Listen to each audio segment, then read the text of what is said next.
Dallas emerged in the 1840s as a modest settlement along the Trinity River. It's positioned at a natural crossing point that would prove crucial to its development.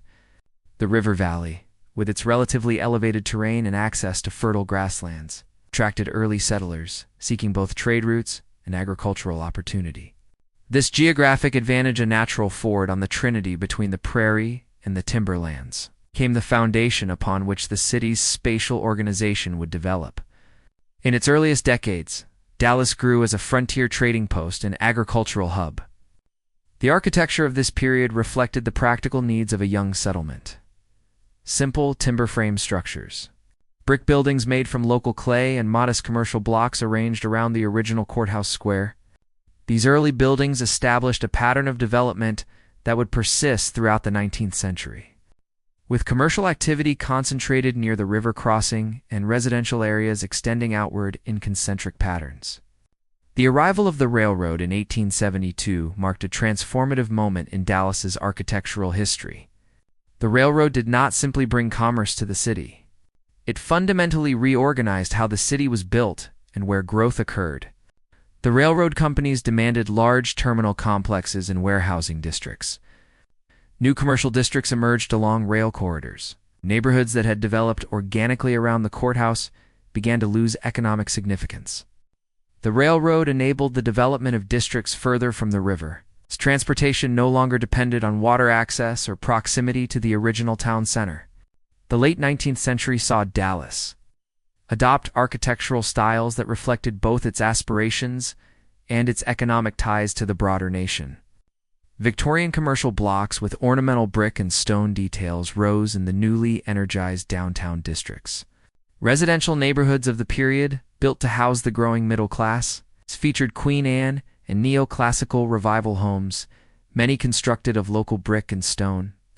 These neighborhood areas, such as Swiss Avenue and the Munger Place district, represented a deliberate attempt to create distinct communities with cohesive character, an urban planning approach that was fashionable among American cities of that era. The early 20th century brought substantial architectural change as Dallas positioned itself as a modern American city. Taller office buildings constructed with steel frames and masonry curtain walls began to alter the downtown skyline.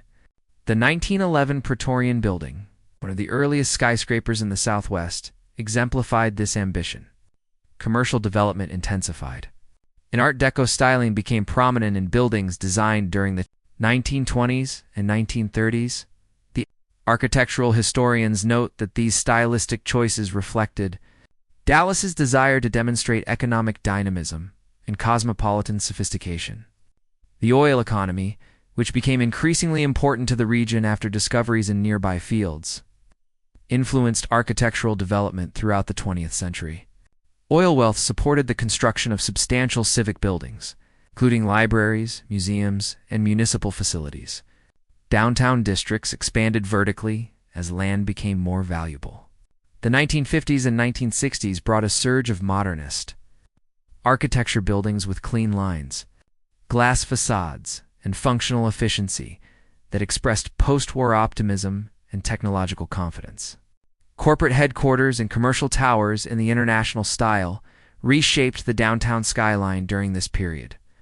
By the mid-20th century, Dallas experienced suburban expansion made possible by automobile ownership and highway construction. Residential development spread outward from the urban core. Following patterns established by major thoroughfares and transit corridors, single-family residential neighborhoods, shopping centers, and office parks emerged on the city's periphery, fundamentally altering growth patterns that had prevailed for over a century. The architectural character of these suburban areas differed markedly from older neighborhoods, reflecting different construction techniques, building materials, and economic conditions. The city's architectural evolution reflects broader historical forces, transportation technology, economic opportunity, population growth, and changing cultural preferences. Each phase of Dallas's development, from frontier settlement to railroad, economy metropolis to modern business center, left architectural evidence. Early masonry buildings still stand in some districts, altered but recognizable. Victorian neighborhoods preserve the character of an earlier era, even as their uses have evolved.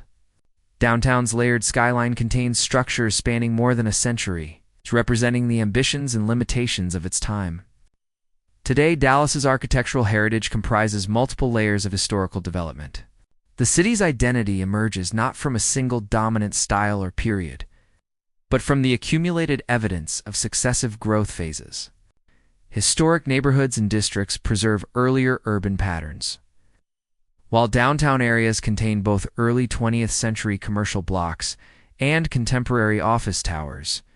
This architectural diversity reflects Dallas's history as a constantly changing city, one that has repeatedly adapted its built environment to new economic opportunities and population needs.